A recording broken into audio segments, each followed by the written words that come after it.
thank you for coming in today, anybody who was able to talk about the issues that we're having in the lunchroom here at Lacy Elementary School. I am part of the intervention team that was put together to talk about this issue and see if we could come up with a solution, and we wanted to take this professional development session to communicate what we have found and our plan of attack from here moving forward. Currently, in the Lacy Elementary School cafeteria, we have no expectations listed. Students have a wait time of up to 20 minutes for waiting for their lunches. We do not have enough seats for our students, causing more issues. And on top of that, the supervisors that are present, the paras, the teachers, and even the administrators, do not seem to be equipped to have the most efficient and successful lunch period possible each day. And as a result, it has turned into kind of a nightmare. So we put together a team. The intervention team that we put together included one administrator, an ESE professional, an ESOL professional, a regular education paraprofessional, and a behavior specialist from the district office. We wanted to include an administrator because they have the authority for us to make these changes in the school, and typically an administrator has been around for a while and seen different environments, so they will have input on different environments. We wanted an ESE professional or a special education professional so that we would have someone present in the event that we have an ESE student who may need accommodations even in the cafeteria. And that might be something that we need to add to IEPs later on, preferential seating or skipping a line because the wait time is too much for them, things like that. We have an ESOL professional to help us for those that are not fluent in English yet, and how we can communicate our expectations to those that do not necessarily speak fluent English. We have a regular education paraprofessional because they get to see many different classrooms and the many different student groups that we have here. And finally, we have a behavior specialist from the district office to kind of give us an outside point of view that would be unbiased and would have input that maybe no one else had from within the school. In order to be a successful intervention team, we had to have a mission so that we could move toward accomplishing that mission. And the mission of the problem-solving team is to make the lunch times at Lacy Elementary School enjoyable, efficient, and consistent each day. And it seems almost redundant to put the word consistent, but that was one of our main things that we kept seeing that we were in need of in our lunchroom. So currently, in our Lacy Elementary School cafeteria plan, we see some of the actions that are already happening in the cafeteria. We see pushing and shoving taking place. It's very, very loud in there.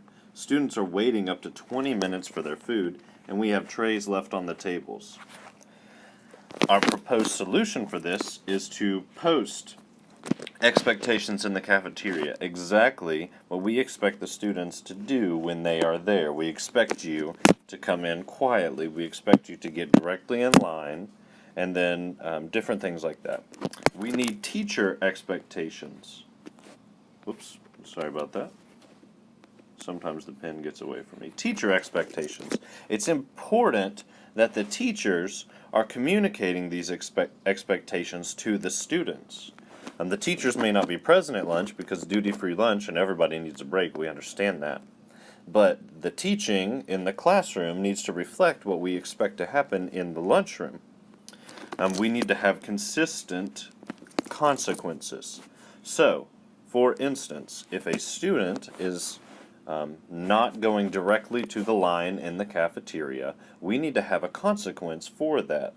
So, the student who does not get directly in line will go to the back of the line and have to wait longer, or something like that. But it needs to be something that happens every single time that happens. Something that is consistent. And then finally, we thought together maybe of an incentive could be a small dessert on Fridays. So, for the lunch periods that have very few issues, or we could set a number of issues or something like that, but give them a small dessert on Fridays to show them an incentive for acting correctly and give them something to work towards rather than just showing up each day and just doing the same thing over and over. Right now what we have teachers dropping off the kids, and then they are either leaving campus or going somewhere else. And what we're proposing is that the teachers stay until the students are seated. So a classroom may have 20 students. A teacher can be expected to stay in there for those 20 students to make it through the line and make sure those students sit down and are conducting themselves appropriately. And if not, the teacher is expected to step in and aid the paraprofessionals, administrators, and parents that are present in dealing with these behaviors that are not acceptable at Lacy Elementary School. Right now, students are scrambling for seats. They just walk in and they go to whatever seat they want to, and because we don't have enough seats, this is a serious issue. We propose that students sit in the first open seat, regardless of who that seat might be beside. And we can communicate to our students, and teachers, this is where you come in, communicate to your students that just because you may not get the seat you want today or sit beside who you want today, tomorrow that could be a different person. So it's just one day, you can get through it, and we need to be consistent in enforcing this. And so students know after they grab their tray for their lunch, they go and sit down in the very first empty seat. They don't wander around the room. They don't fight anybody else for a seat. They go directly to that seat. Currently, we have an issue with a 20-minute wait time in the cafeteria. 20 minutes these kids are waiting for their lunch. And when students are waiting for their lunch for 20 minutes, we're basically asking them to entertain themselves. When students entertain themselves, we have things like pushing and shoving. We even have yelling across the room. And these are not things that we want to see present here at Lacy Elementary School. So what we are proposing for our 20-minute wait issue is to assign arrival times. And here's what we mean by that. Let's say that teacher A has a lunch period at 10:45. And this might be the first lunch period, but we're going to say teacher A shows up at 10:45. We are asking the teacher to stay until the students are seated, so teacher A waits for their students to get their lunch trays and then seats them in the very first open seat. Alright, it's not a lot to ask of you teachers, and this will make a huge change in the way that the cafeteria functions. So teacher A is there at 10:45. Then teacher B, even though they both have lunch at 10:50.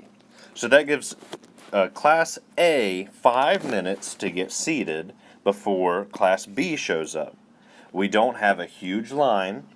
We have 5 minutes for the cafeteria staff to get that classroom through before the next classroom comes in. And then, as a result, we are not going to have students fighting for their seats. Also, to note, with our assigned arrival times, this classroom A, will be leaving at 11:15. They get a 30-minute lunch period. So at 11:15, they'll be leaving. And classroom B will be leaving at 11:50. This also solves the issues of our dumping our trays and throwing away our trash. So at 11:15, if classroom A's area is not cleaned up, then we know exactly who the perpetrators are and they can get the appropriate consequences. And finally, we noticed that there was an issue for restroom use. Some students were allowed to use the restroom with their ID. Some students didn't have their ID, which is important to have your ID. But our proposed solution for this is no restroom breaks during lunch period. We can ask teachers to allow their students to use the restroom before lunch, but during lunch we need 30 minutes of no student movement outside of the cafeteria, and this will be one less thing for our very few adults in the cafeteria to worry about, and hopefully it will bring about a peace for them.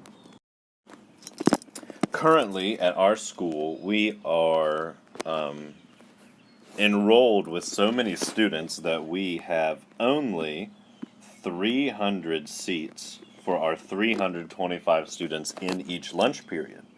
So, as I mentioned before, if we have a rotational lunch period where we have assigned times for people to show up, we will have this almost like a cycle. Oops, let me get the correct.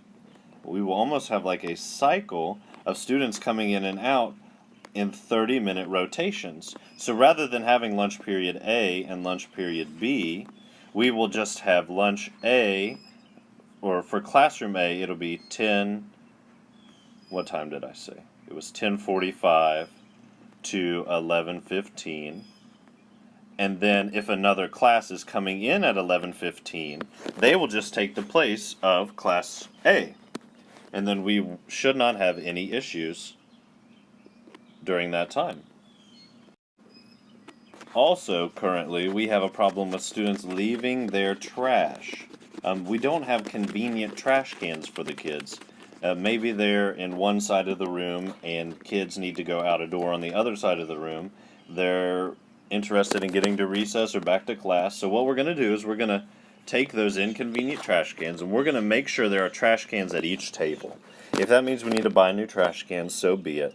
But then just set them on the end of the table, and when that class period's time comes, they will take all their trash, throw it in the trash can, and then there should be another table right next to that for them to stack their trays on.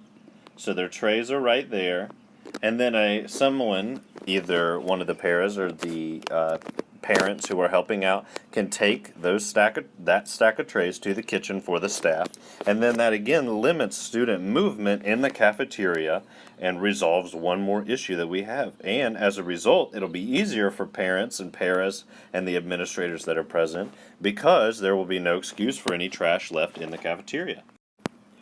Currently, in our cafeteria, we have 3 paraprofessionals, 3 parents, and 2 administrators. And actually, this is the one thing that we did not find an issue with. The only issue that we found is that there are 325 kids in a lunch period and only 8 adults. Now, those 8 adults can handle the 325 students if they have proper training. Proper training.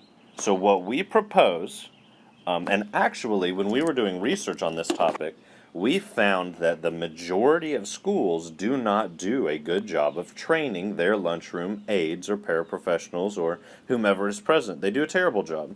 Once the people are hired, then they're kind of just thrown in the deep end.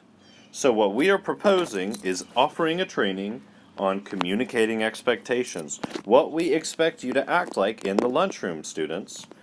Consistency and accountability. How do we hold the students accountable for those expectations, and how are we consistent? Make sure that every single adult is on the same page, and every single time a student acts inappropriate or in a very pleasant way, that we are consistent in our incentives and our consequences, which is our last point. We need to have a training on those incentives and consequences. And we mentioned before that maybe a small dessert is part of the incentives, but those of you that are present in the cafeteria will have a much better opportunity to create those, and you have an idea of what those students need or want, and we give you that. We want to offer you the training and then have you establish those incentives and consequences. In conclusion, today we mentioned that our lunchroom is in much need of expectations. We need incentives and consequences that are consistent with our PBSS here at Lacy Elementary School, our positive behavioral support system. We need continued professional development, continued all the time. Anytime someone who is present in the cafeteria does not feel equipped, we need some way to train them, to equip them, to get them ready for the task. We're going to be tweaking the schedule a little bit, kind of a cyclical lunch period with 30-minute intervals so that we don't have 325 kids in the lunch period all at one time. And finally, we need consistency, consistency, consistency. It is important that teachers, administrators, paras, and parents are all on the same page, or the students are going to run all over us. I mean, honestly, that's what's happening right now. And if we show a united front, a consistent front that is, again, consistent with our PBSS here at Lacy Elementary School, then we are going to have a much, much more pleasant lunch period. Thank you for taking the time out of your busy schedules today for this professional development, and I hope that you all have learned something and are feeling good about the direction that the intervention team has chosen to take here. And these are any references if you would like to fact check our presentation today. Thank you very much. Have a wonderful rest of your day.